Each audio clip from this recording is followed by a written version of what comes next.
Manikam, Namaste, Namaskaram, Sairam, Jai Shri Ram, Swamiye Saranamayappa. Good evening, everybody. Manikam, everyone. Well, I'm your host, Kimera, Heeralal. By my side, we got Dashnee, Manikam, and we are on the show called The Journey, and we are exploring Hinduism as a whole. Interact with us in studio today, as you'll find the contact details at the bottom right of the screen right there, or you could use the bottom column right there where it says live chat.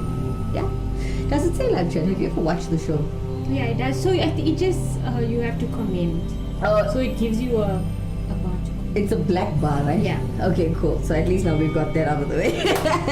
All right, ladies and gentlemen, if you are watching the show for the very first time, don't forget to like, share, and subscribe to this channel if you haven't done it already. And yeah, we'd like to hear your views. Yes, we know it's about culture. Yes, we know it's about religion. But it may be touchy to others, but we are an open, safe space. Definitely. Yeah. Just talk about our beliefs. Yeah, why not? Now, I want everybody to interact with us right now, because on Friday I'd like to give a big apology for those of you who did like tune in. I think it was episode number 48, because we are now on 49, and the show cut, the signal cut. Unfortunately, I cannot tell you it's our technical difficulties, or we blame it on OpenServe in South Africa. We have to blame somewhere. Yeah, the blame must go somewhere, but I won't lie to you, we are up to the scratch here in our studio. But anyways, getting back to it, we were talking about, when we started the show, it was on the origins of Hinduism, when we started it. Yes. And then we moved on to sharing with you how Hinduism versus Buddhism, that was very beautiful. Alright, and then I gave you a bit of a rundown with the medieval and modern Hindu history. If you did miss the show, there is still 15 minutes that did capture on Friday, this was discussed, in depth. Alright, I also spoke about Mahatma Gandhi as well. Not forgetting, I also moved on to places of worship. I mentioned a little bit about that. And now we are on Hinduism, Indian caste system, and Hinduism. So we're moving on to the caste of Hinduism. If you want to know what that actually is, don't go anywhere. Stay where you are. This is going to give a brief description. Yeah, it's going to be a brief one. And actually, no, it's a full hour. She's going to give you a brief description. When we come back, ladies and gentlemen, you are still tuned into Attenville TV, and we're streaming in Lenasia South. So Lenasians, please join us. Interact with us and subscribe to this channel, please. It helps us with the support, and don't forget, we are a non-profit company. It helps us uplift the community, and it's support for us. And do our seva as well. That's it. We'll come back straight after this commercial break.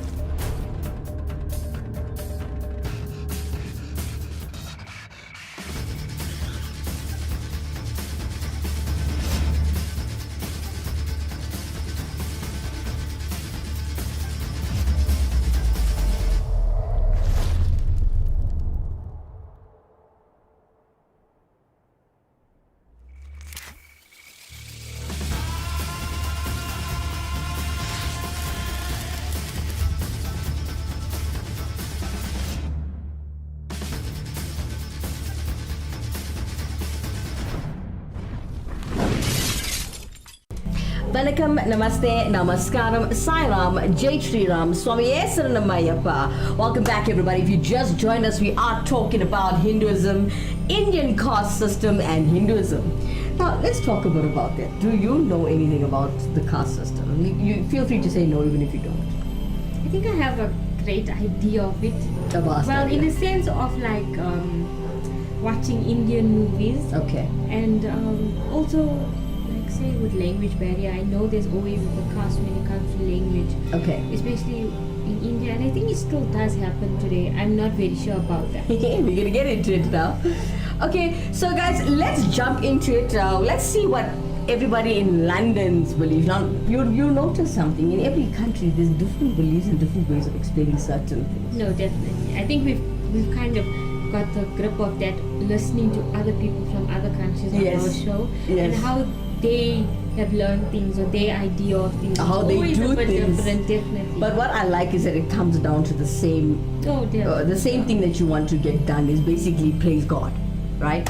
Okay, so let's take a jump to London. All right, we've got Sashi Gasain coming up. Shout out to Auntie Shashi.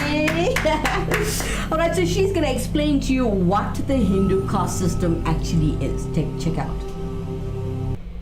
Namaste, I'm Shashi Gasain. Hinduism is over 5,000 years old, and there were certain practices that were put down then which have evolved and changed over years. So let's talk about the caste system. So what is a caste? So caste literally means a lineage or a clan within the Hindu society.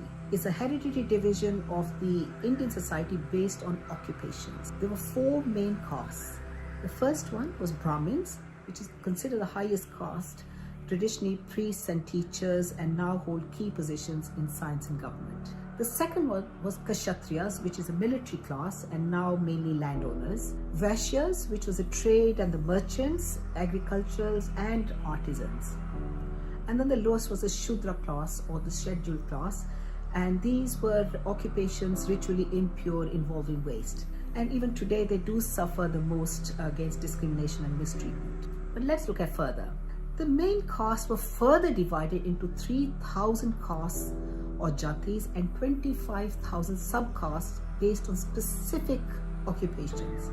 And jati members usually married within their own jat and follow the same traditions associated with that jat or occupation. A survey in 2005 showed only 11% of the women had married outside the caste system. So that means 89% of all marriages in India are still based around the caste.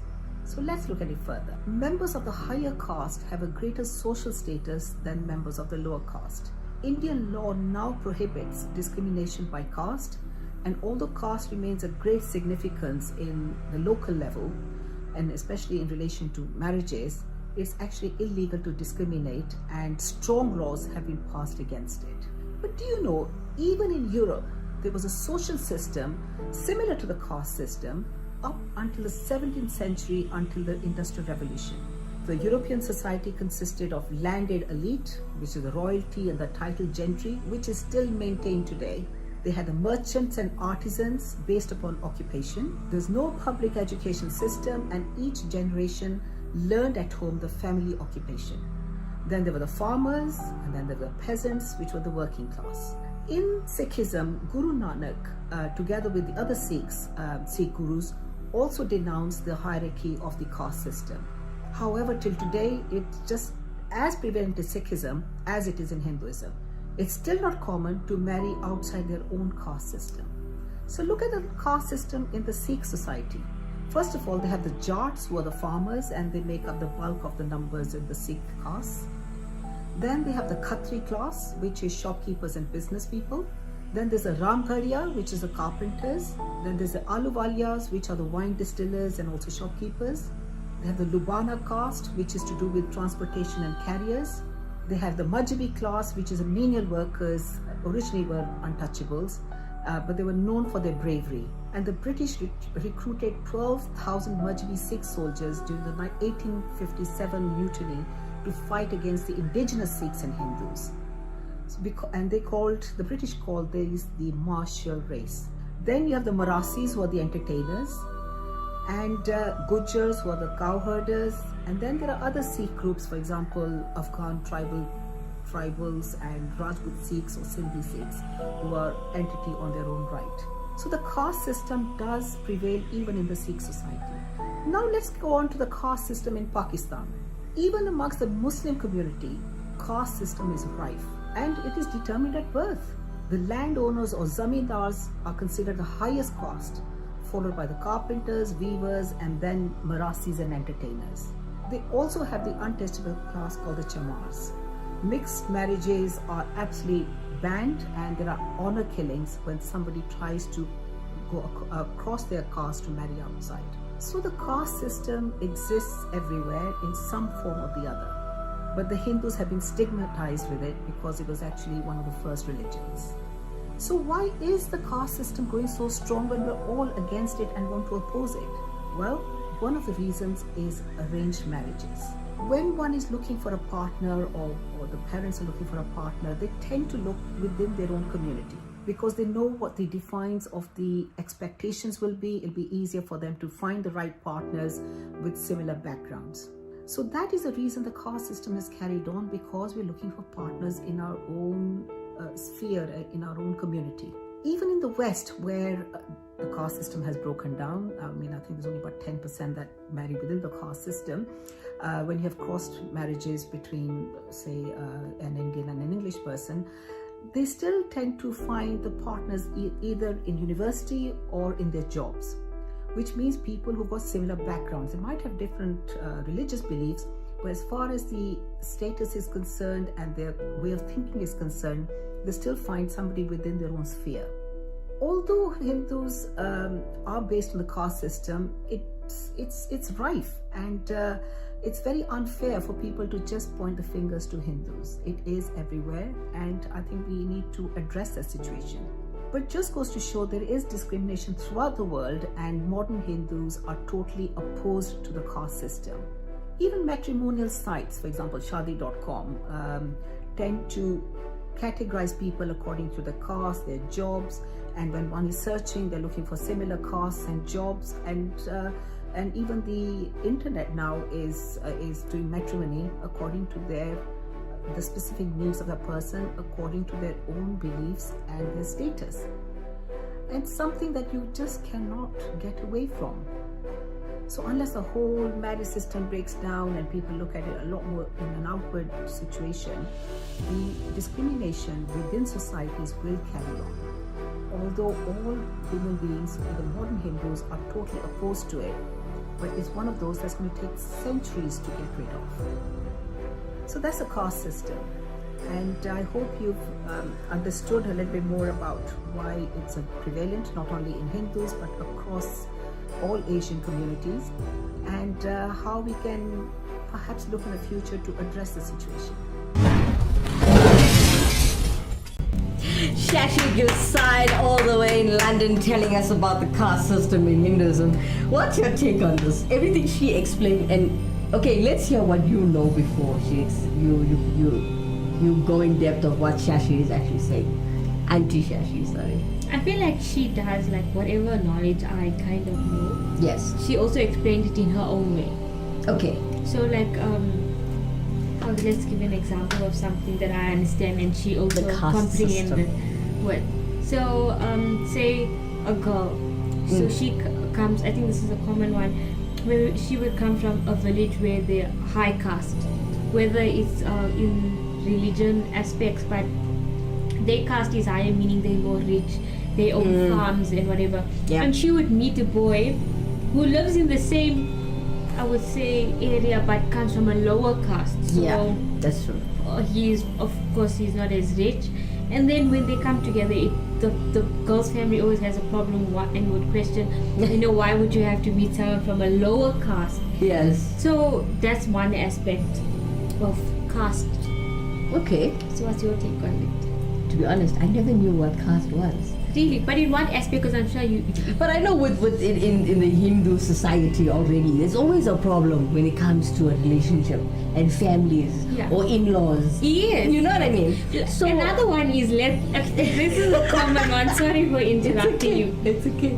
This is not even a caste thing, but I think it can kind of give you an idea. And I think when a Hindi girl and a Tamil boy will come together, and it has nothing to do with caste, right? Yeah. Because obviously in some places I think it's serious because they'll say low caste, high caste, but yeah, it's happening. This is a common thing. I think when a Hindi girl goes for a Tamil boy, or a Hindi Tamil girl, or vice versa, whatever, and it becomes an issue. It does. Don't you think that's an example it's of still happening, guys? Caste discrimination? It's basically discrimination in some sense. Alright, so going back into it and looking at our research now, guys. Now, interact with us. We are speaking from our opinions, as we did have a disclaimer in the beginning of the show, and we are speaking from our own research and opinions and beliefs now, right? Okay, so ladies and gentlemen, let's look at the caste system in India now, to my understanding now. Yes. Let's try this. Okay. Now, it's actually a paradigmatic ethnographic instance of social classification based on castes. Now, if you look at it, it has its own origins in ancient India, right? So, and it's also transformed by various rulings and elites in medieval. But early modern and modern India, especially in Mughal Empire and the British Raj, is today the basis of affirmative action programs in India as enforced through its constitution. Now, the caste system consists of basically two different concepts, right? Yeah. And it's Varna and Jati. Now, which may be regarded as different levels of analysis of the system. Now, the caste system as it exists today is thought to be a result of developments and during the collapse of the Mughal era and the rise of the British colonial government in India. Now, the collapse of the Mughal era saw that the rise of powerful men who associated themselves with kings, priests, ascetics, affirming the regal and martial form of the caste ideal, and it's also reshaped many apparently casteless social groups into differentiated caste communities. So the British Raj actually furthered this development, making rapid caste organizations a central mechanism of administration. So between 1860 and 1920, the British incorporated the Indian caste system into their system of governance, granting administrative jobs and senior appointments only to Christians and people belonging to certain castes, which is almost close to what you're explaining, for people to actually understand what is caste. Yeah. So if you look at it, ladies and gentlemen, social unrest during the 1920s, now we're talking about, led to a change in this policy. And we're talking about the caste now, right? So the caste was no longer used by the colonial authority to functionally organize civil society. So the reflected changes in administrative practices, understanding of expertise, and the rise of new European scholarly institutions. After the 1920s, the colonial administration began a policy of positive discrimination by actually reserving a certain percentage of government jobs for the lower castes. Here's the word caste again, lower and higher. That is so not what Mandela fought for, But again, I think we're also giving in an aspect of this, I think, was the time of how India handled the situation. Yeah, don't forget, I mentioned it was in the 1920s. Yes. So yes. So if you look at it, ladies and gentlemen, this was after the 1920s now, right? Now, if you look at the negative discrimination that was the basis of the caste, right? It was actually banned by law and further enshrined in the Indian Constitution in 1950. Which is quite cool. And however, the system continues to be practiced in certain parts of India, not everywhere, right? So there are 3,000 castes, if you must know, and 25,000 subcastes in India, each related to a specific occupation. So before I get into it, let's take a look at what Dr. P.K. Maestri from the MSK Temple has to say on Starling Street in Malaysia South. Let's take a look. Good evening to all the viewers of the Actual World TV. I was lying in bed this afternoon when my good friend Andy, together with Kimera Heeralal, approached me, and they wanted some feedback on the topic of the caste system. They have received other eloquent speeches on the subject, but I thought, and I wrote down a few points which I will refer to on each occasion. The caste system has been prevalent in Bharat, that's Hindustan, India. Bharat and Hindustan are two names when India originated. So during this time, or time immemorial, it was formulated in the Vedas, and in particular the Rig Veda.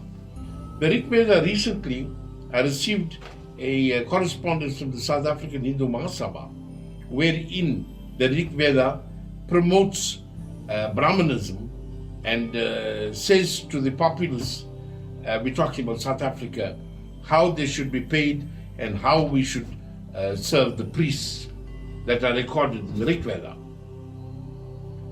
So the Brahmin community in South Africa, which is a very minor community, especially in terms of the South Indian populace, and mainly also the immigrant foreign priests that came to South Africa some 20 years ago from India. They started to promote the Brahmanism and Sanskrit in all the temples, knowing very well that the South African populace, the language of Sanskrit is totally foreign to them. And they also refer themselves as high caste, coming from the high caste community in India. The Brahmins were taught at a very early age mantras in Sanskrit. I don't even think that they are well aware of the meaning of the Sanskrit language. The Brahmins, with this foreign language of Sanskrit, took superiority in all the great temples of our beautiful South India. It took millenniums before our own South Indian priests, educated in the Tamil language, started to get employed in many of the great temples in India. Although Sanskrit at this point in time, which is extremely sad, over 80% of the temples in South India, the medium of worship by the foreign priests is in Sanskrit. I'd like to refer you to the great Natarajan temple in Chidambaram. Chidambaram, the official language of that temple is in Tamil, and it is the seat, or one of the seats of Saivism beside Madurai, and they are depicting the Carnatic dance or pose of Nataraja, which the entire world is focused on, and without that Nataraja Carnatic dance, nothing will happen, nothing will move. It is both in male and female. That's for another topic. Saivism then became the opposition to Sanskrit by the great saints or Nayamas. You will recall the 63 saints, Tirunavaskar, Manikavaskar, Sundaramurti and Tirunyana Samandar. They propagated Saivism in Tamil Nadu and in particular in Madurai, and they influenced the great kings of the Chola, Pandyan and Pallavi kingdoms before and after the deluge of India, in which only a few places existed, and there's the new Madurai, the Madurai that you find today, where the Meenakshi Sundareswara Tirukalyanam temple exists.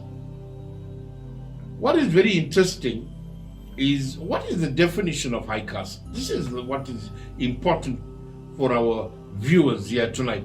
And I'm so excited that Actonville TV is taking advantage of the situation to promote Hinduism, our great culture, to all of you. And especially, it excites me that they're operating right here in our doorstep in Lenasia South. So please, let us all get together and encourage these young people in the propagation of Hinduism. Again, high caste. I would define high caste as only those that attain the good body that knows no waning, old age, or death can be regarded as belonging to a high caste. Can you believe that? They are saying it's by birth. We are saying differently that you have no health issues, you are not aging, then that is high caste. It is only here in South Africa that we are allowing this foreign language in terms of Sanskrit to be called high caste, because they are uttered and muttered by the Brahmins of our beautiful land, South Africa. And they're considering the prayers mostly conducted in Sanskrit, and they're considering themselves again as high caste people. In the Gujarati community in India, and more so prevalent in South Africa, the caste system is a mutiny to their community. This has led to the maintenance of the wealth system and the decline of the low caste Gujarati people. It is believed that the caste system should be based upon the educational standard of the person. So in other words, if a person is a lawyer, then his caste system should be defined in terms of that field. And if the guy is a gardener, then his system in the hierarchy of the caste system should be defined as such. Recently, there was a major function being held here in Lenasia South, and many of the Sri Lankan priests were invited. When I spoke to a Brahmin priest, he informed me that many of the Sri Lankan priests that were coming to this function were of a low caste personnel from South India. They hailed from Sri Lanka, came to South India, and then they were employed in temples in South Africa. And when I approached some of them regarding same, they admitted that it was the truth. So can you believe you are being called low caste, and actually the low caste priests are being called high caste because you are doing that?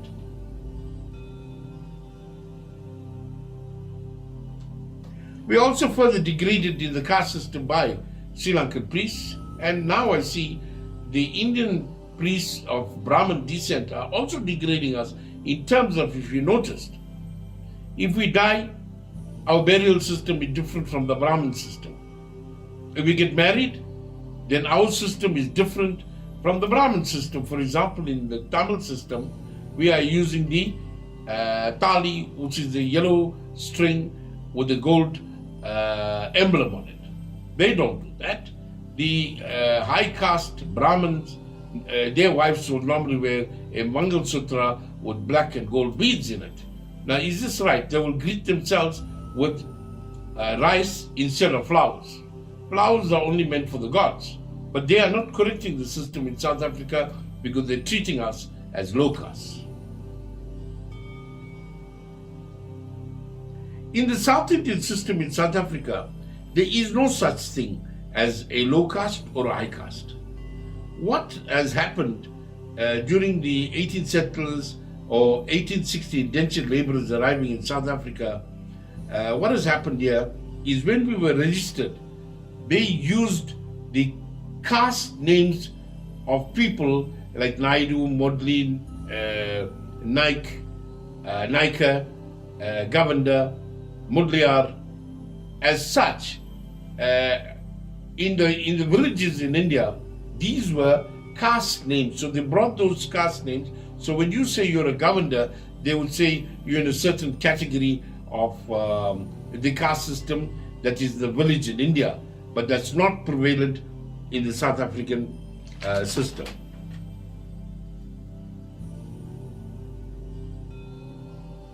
I mentioned the 1860 indentured laborers, and more of this is very interesting if you get a book called Diminishing Shadows, written by Dr. Thiruvul Naidu in Durban. He depicts greatly the caste system, the pros and the cons of the caste system in the South African situation when the 1860 settlers arrived here. I'd like to leave you with a thought. Recently I was reading a book called AUM. Very interestingly, they say that everything started off from the AA, that's the absolute authority. The absolute authority then will be the radiant light, the supreme radiant light. That gave rise to the supreme founding father, and the supreme founding father gave rise to the founding father.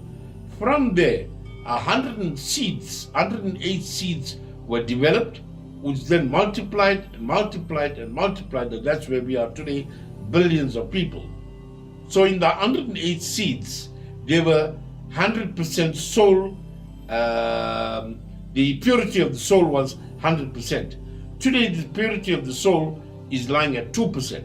So you tell me, the listeners and the well-wishers of Actonville TV, where is the high caste system and where is the low caste system?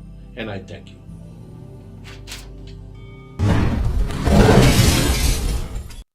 Nandi, Dr. Maestri, thank you so much for that. We appreciate your expertise. Yes. Your wisdom, your knowledge. You see, this is why I wanted to invite a lot of the elders in our culture and our religion, because they know these things. And they obviously learned, and they can actually, like, from back in their time. Yes. Or especially from a guru's point. Yes. It's even better. I mean, Dr. Maestri is the owner of the Meenakshi Sundarvara Kovo in Indonesia South on Yes. Starling Street. So he knows, he's very learned. He went to India, he learned these things, he educated himself.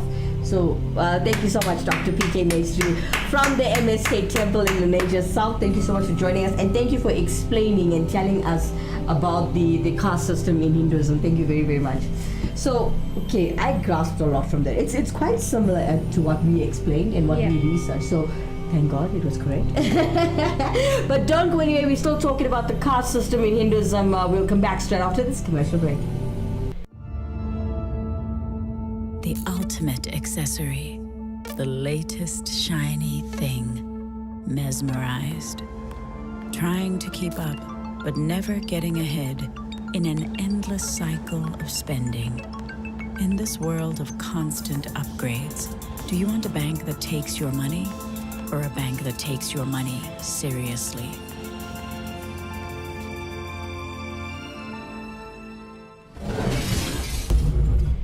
Manikam, Namaste, Namaskaram, Sai Ram, Jai Shri Ram, Swamiye Saranamayappa. Welcome back, everybody. If you just joined us, you are currently streaming live with us in Indonesia South on Actonville TV. This is the show called The Journey. It's about exploring Hinduism as a whole. If you want to interact with us in studio today, please do so with the contact details which you'll find at the bottom right of your screen, or you could use the bottom color where it says live chat.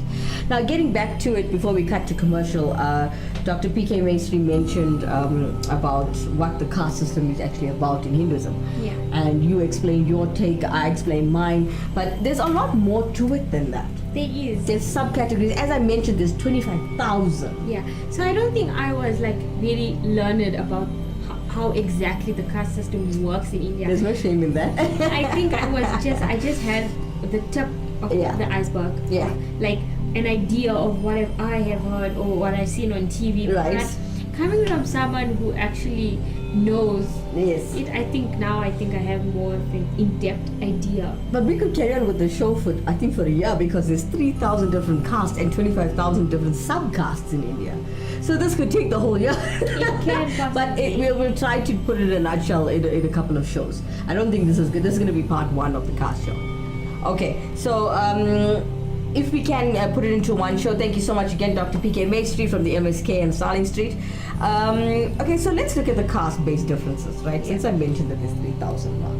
Okay, so the caste-based differences have also been practiced in other regions and religions as well. Definitely. Right? So it's also in the Indian subcontinent, like the Nepalese Buddhism, Christianity, Islam, Judaism, and Sikhism. All right, so it has been challenged by many reformist and they call it reformist Hindu movements. Now, Sikhism and Christianity and till this present day, Indian Buddhism, with Indian influences, the caste system is also practiced in Bali and parts of the Southeast Asia. And not forgetting such as Cambodia, Laos, and as well as Thailand. So this is actually quite beautiful. Our religion is like almost everywhere kind of thing. And when I personally went to Mauritius thanks to my dad, it's 80% Hinduism on that island. Yeah. So it felt like home. Yes. So ladies and gentlemen, if you look at it, in India, after achieving their independence in 1947, it enacted many affirmative action policies for the upliftment of historically marginalized groups, and they're enforced through its constitution. And these policies also included reserving a quota of places for these groups in higher education and government. Talking about employment as well, government employment. So there's many ways to look at the different castes, and like I said, there are 3,000. That's a lot.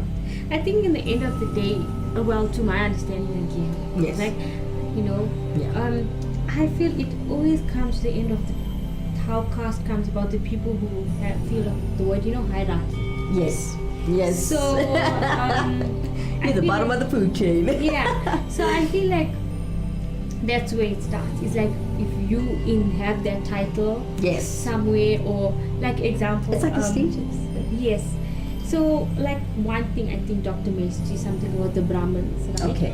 So because they were so knowledge and some research that I've done, and because they obviously find themselves hierarchy in a sense of being, some of them would call themselves pure or knowing different from someone else. Okay. They would find themselves in a position like, Yes. they're in a higher Yes. position. Okay. Okay. Yeah.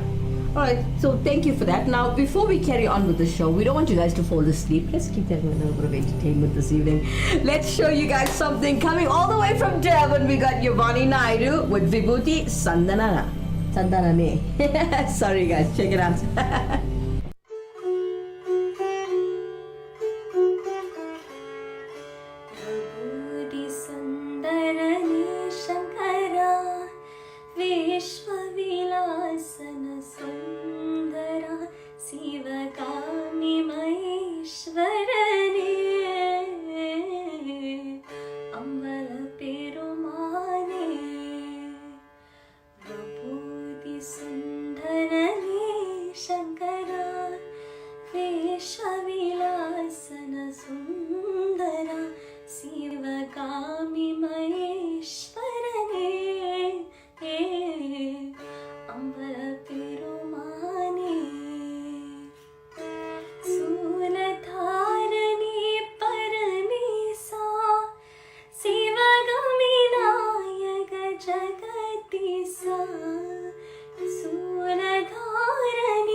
Yovani Naidu, all the way from Durban, performing for us. Vibhuti as well. Sundana Naidu, for she laughs at me off air. She's laughing at the pronunciation of me and my Tamil words and my Sanskrit words, guys. Hindi girl, yeah, man. Yeah, but anyways, stay tuned as we got a beautiful show for you, finishing our topic of conversation, which is about Hinduism and Indian caste system. Yeah, in our culture. We'll come back straight after this commercial break. You can do anything. All you need is determination and a fresh pair of these nallies. But what's the point of looking like Injay game if all your money is on your feet and your dreams go up in flames? In this world of doing it for Ikram, do you want a bank that takes your money or a bank that takes your money seriously?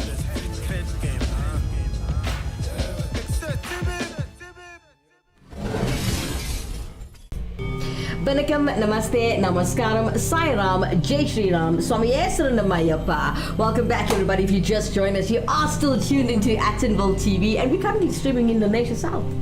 So if you are watching the show for the first time, don't forget to like, share, and subscribe to this channel if you haven't done it already, and click on the bell bar and click all so it notifies you when we are streaming live.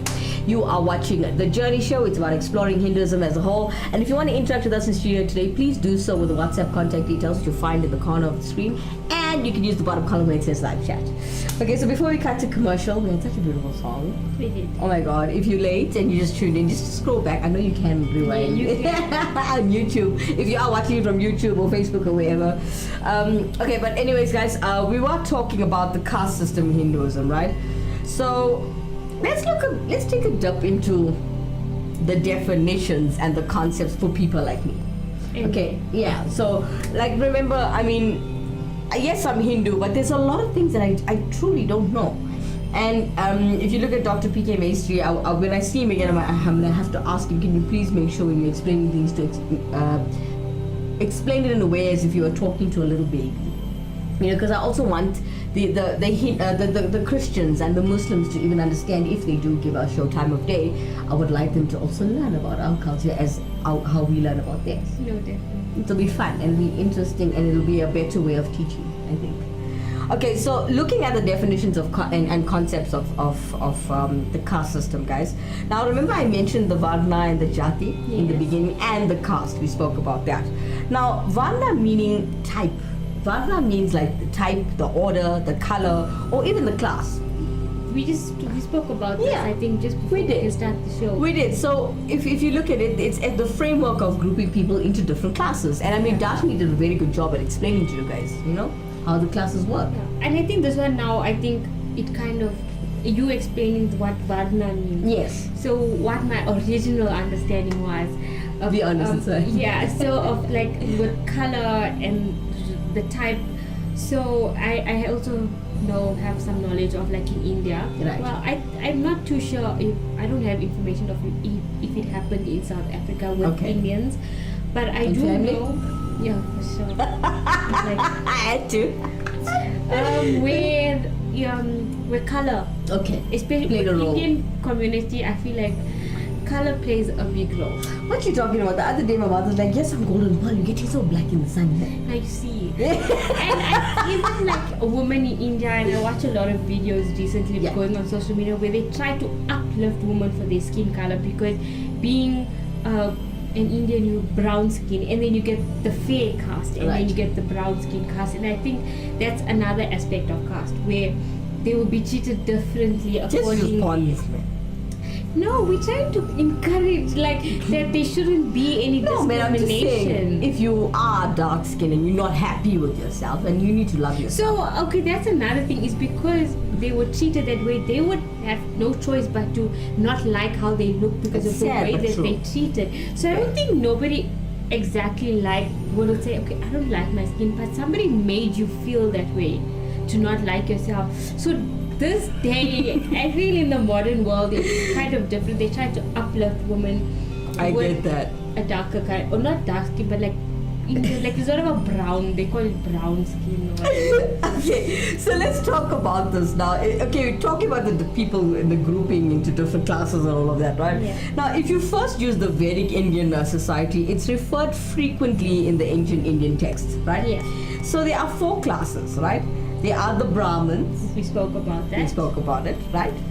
And then we spoke about, well, okay, the Brahmins are priests. For those of you who are wondering what's that, right? Brahmins are priests. Now the Kshatriyas, Yes. right? Which is rulers, administrators, also warriors, and they're also called Rajanyas, Yeah. right? So then there's also the Vaishyas. They are artisans, merchants, tradesmen, farmers, etc. And then there's the Shudras, right? The Shudras are basically laboring classes. So the Varna categorizes simplicity includes a fifth element, those deemed to be entirely outside its scope, and such as tribal people, and we're also talking about the untouchables, also known as the Dalits. Yeah. So we're getting a bit of an understanding of what caste actually is. Interact with us in studio today if you have your take. We had Shashi Gasain on the show today. We also had Dr. P.K. Maestri, which was quite awesome. It was beautiful. Okay, so what I just viewed was the Varna. Let's move on to the Jati, right?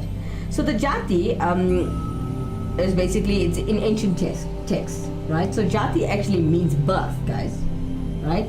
So birth is mentioned less often and clearly distinguished from the Varna, right? So there are 4 Varnas, but thousands of Jatis, right? Yeah. Thousands and thousands, as I've mentioned before. Right, so the Jatis are complex social groups that actually lack universally applicable definition or characteristic, and basically it has been more flexible and diverse than was previously often assumed. So certain scholars of caste have considered, well, Jati to have its basis in religion. I didn't realize it actually goes into religion because I thought you're supposed to humble yourself. Yeah, but I think like as you grow in some aspect, people have to learn to humble. Not everyone has. But although all of our religions teach us the main things like love, peace, humbleness, peace, love, unity, respect. yeah, Plus. it's not, it doesn't always go that way. Yeah, that's true. All right, ladies and gentlemen, interact with us in studio today as we are talking about the caste in Hinduism. Let's look at, just quickly, I know it's coming towards the end of the show. Let's take a quick look at the end of what I did while my research that was put together. Now, if you look at it, we were talking about basically the Varna, and then now I explained the Jati, right? Last but not least, the show is about as we advertise the caste. Yes. Right, so basically the term caste is derived from the Portuguese word casta. Oh yeah, and it means race, it means lineage, it means